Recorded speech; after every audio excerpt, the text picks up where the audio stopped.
All right, let's jump right into today's discussion because we are going to have a conversation. Jumping right into it. Who do you believe is the best candidate to represent constituency 36? Now, we on this show, we heard from Lieutenant Cyril Bean, the Honorable Mark Bean, and Carl Neblet. So we heard from all three of those men, and there is another candidate who we appreciate, Dr. Emily Gail Dill, who her party basically didn't arrange for her to come on this show to engage an audience that she's a part of. So, what are your thoughts? Based on who you got to engage with, based on what you believe Bermuda's needs are at this time, based on who you think can make a difference in representing not just their constituency, but Bermuda as a whole. Who do you think is the best candidate of those individuals running in constituency 36? Who do you think is the best? And also, I think this is an interesting one. So yesterday I spoke, and I want to reiterate it because I've heard the PLP say it, and I know the FDM has said that elections are won on the doorstep and how important canvassing is. And, someone wrote to me 2 days ago and they said the PLP are really banking on the older people, like seniors, right? They're really going heavy on seniors. And I meant what I said yesterday when I'm like, at what point is it harassment? And there are other protection measures because at some point it becomes a manipulation of a senior to keep going on their doorstep if they tell you they're not voting for you or they're not sure. Like, it's not great sales. It's used car sales tactics, and it's harassment. And I want to tell anyone, regardless of what party it is or candidate, protect your seniors, protect your elders from political manipulation. Protect them.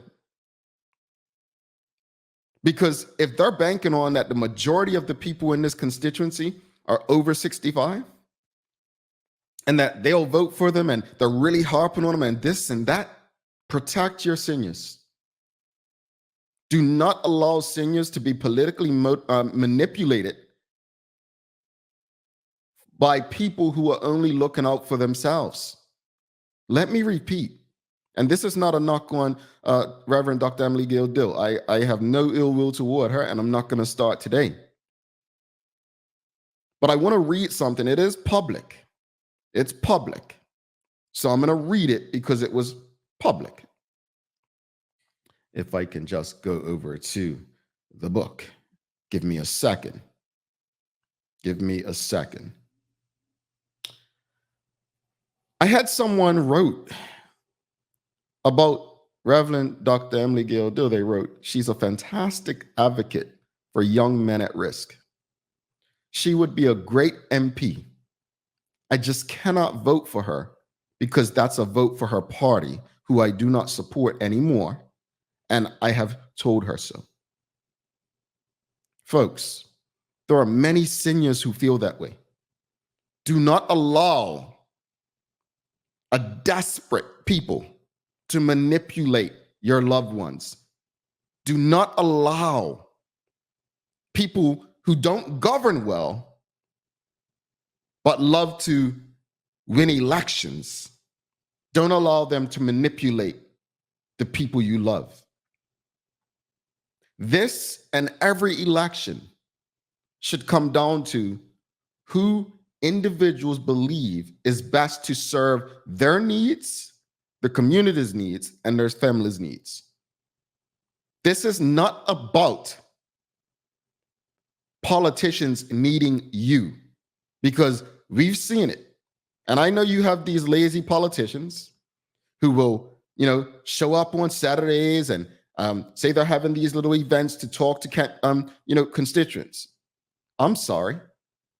That's the politics of old. We don't care for that stuff as much. What we care about is, what are you actually delivering? So again, the question of the morning, audience. Who do you believe is the best candidate to represent constituency 36 based on what you've been able to hear and see, especially on this show over the last 3 days.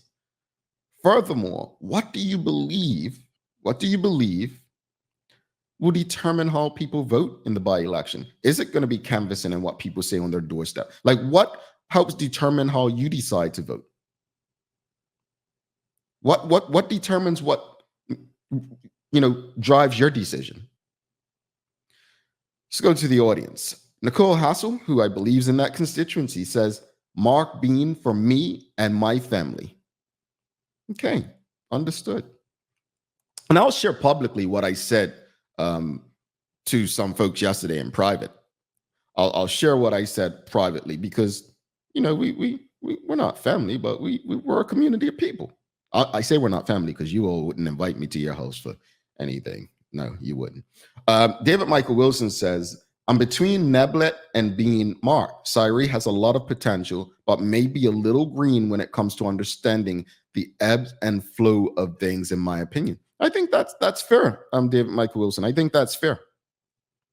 I think that's quite fair. I feel like, again, this is my personal feeling, not a feeling of the Daily Hour or my colleagues or sponsors or partners. But I do feel as if the Bermuda Progressive Labour Party as a government is trying to win a PR war.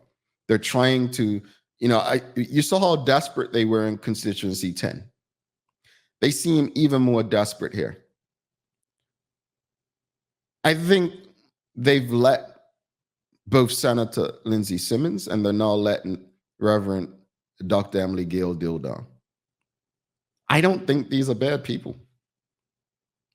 I think these are decent people who, I even said when she was announced, I think the PLP got themselves a good candidate. I said that. But I think ego is ruining the potential for these people. I want to know, folks. Let us know. Let me go on Instagram because I can't keep. All right. So Mia Shambray on Instagram says, Carl or Mark, the PLP are using snake oil salesman tactics. He goes on to say, during the plight of the West End Warriors, most of Somerset stated they would never vote PLP ever again. Many were seniors leading that charge. Let's not forget, folks. Look, I'm no magician. It's the person Nostradamus. I'm not none of that. But I've made quite a few predictions on this show that have come to fruition. I told you all when David Burt, the Premier of Bermuda, was being challenged by the Honorable Curtis Dickinson, I told you that you should expect an announcement that the hotel deal was complete. Well, you got an announcement about the hotel, didn't you? I told you all that the PLP would cave with the West End Warriors, right? I gave you a timeline. So said, so done. I think Bermudians are too smart to continue to be politically manipulated by a group of people who have shown that it's politics first, self second, and people after that. That's how they govern. Politics first, then themselves, and then you. Interestingly, that a former OBA minister decided to communicate and engage with me and ask me, well, if the PLP goes, who replaces them? That kind of language and rhetoric and chat really is interesting to me because, Larry Marshall Sr. used to always say when people say, well, if you get in conscription, then what? And he said freedom. And I would think that this OBA former minister, being around a bunch of entrepreneurs, would understand one thing. In entrepreneurship, it's about taking risk. You may not, know what you have, and you don't know what's behind the other door. But what you do know is you can't stay where you are.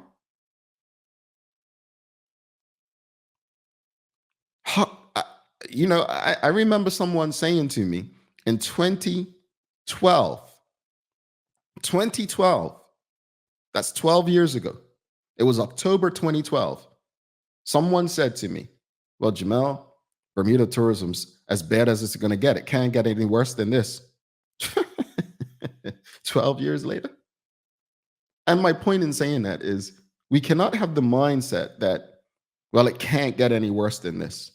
Folks, Bermuda is much worse off than it was when I was born. In another 42, 43 years, Bermuda will be a shell of itself if we don't stop the rot.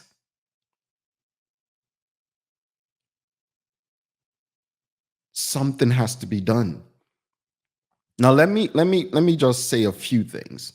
Do I believe there are people who care in politics? Yeah, absolutely. But I feel what the lady said earlier that was shared. She would love to vote for Reverend Dr. Emily Gail Dew. But a vote for her is a vote for the party and in turn, the Burt administration. Michael Weeks, my MP, well, before they took me off the registry, one of the nicest people you'll ever meet.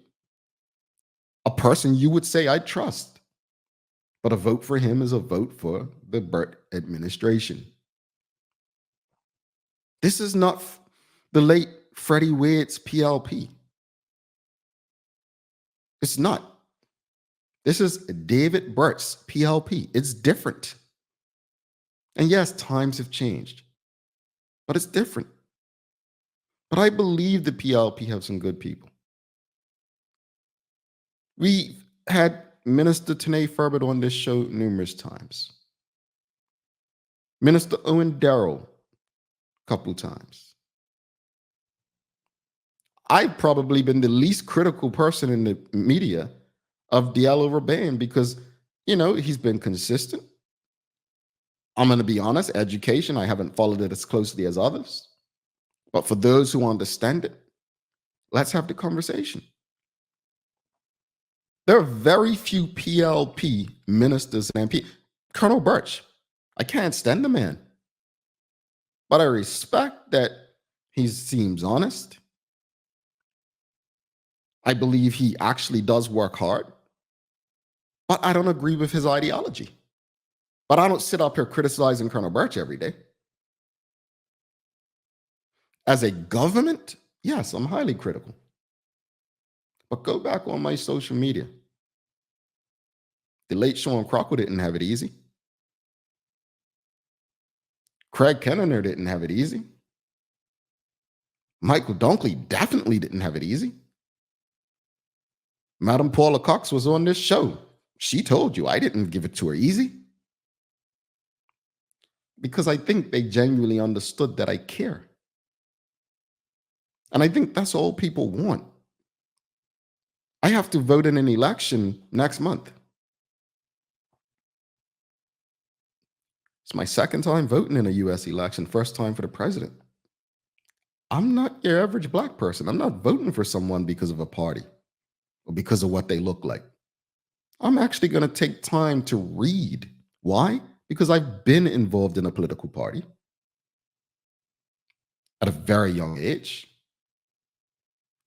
And for me, parties put party first. And that goes for all political parties, not just the PLP. I believe their intent is party first. I remember when the One Bermuda Alliance was in and, certain people would say one thing to Mr. Marshall and myself and then go in the House and vote with the OBA. I haven't forgotten. It happens. And that's why I don't have a trustworthy relationship with politics and politicians. But I find it very interesting that everyone's cheering and tooting air horns when someone's speaking in their favor. But as soon as they go against them, they're anti something. It's going to be interesting up there. And I think, some people are saying this election is going to speak volumes. Will it? I don't think the result's going to speak volumes. I think the way that it's being conducted is speaking volumes. I think the fact that the venue seems to be an issue to people and the government arrogantly is ignoring that speaks volumes. The fact that they held a press conference yesterday about something in the OBA's platform speaks volumes. This is a group of people who have political power, who should be focusing on governing in the best interests of Bermuda. I remember when the writ was dropped in 2017, and Michael Fay was the minister then of something for the OBA, and start running on about the hotel, the good stuff the OBA did. And I said at the time,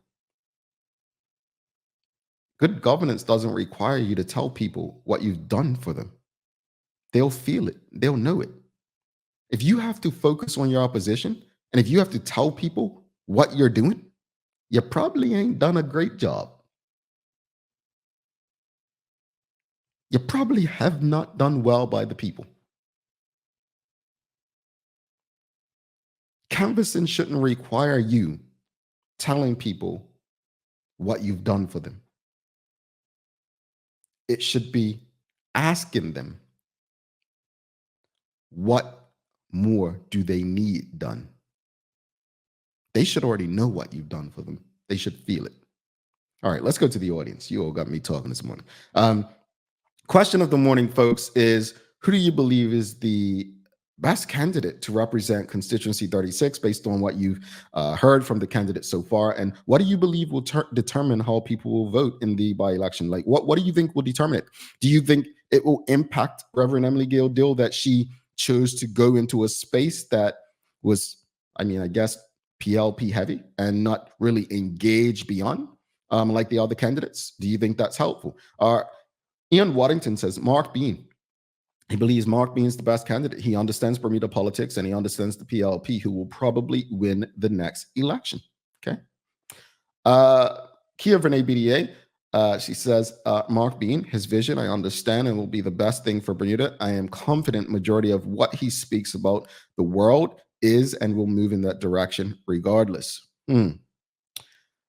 David Michael Wilson says PLP uses press conferences whenever they need to cover up something else. Again, I think we're brilliant people. I think Bermudians are smart. I think we're intelligent. I think that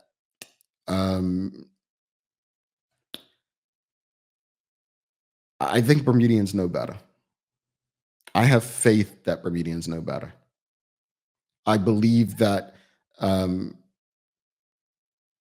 there are a core group of people who are never going to change who they vote for. And I'm not just talking about PLP people. Let's be honest. There's some people that will never vote PLP regardless. The PLP could have cured some things to make our community healthier and better, and we know they wouldn't. And we know some people who will never leave the PLP. Those are not the people we're talking to. We're talking to people who have a bit of a free spirit and free mind and are not paying members of a political entity. People who are willing, actually want to listen and engage. Yeah. Interesting times. David Michael Wilson says, we know better, just gotta start doing better. Just gotta start doing better. Indeed. All right, folks. We've got a news break. We're going to continue the conversation. I know Dr. John is having a little challenges getting it back in this morning, so we'll continue the conversation. But let us know. Keep it coming. Who do you believe is the best candidate to represent Constituency 36 in the by-election tomorrow? Based on what you've heard, based on how you've engaged, let us know who you think the best candidate is to represent Constituency 36 and be in government.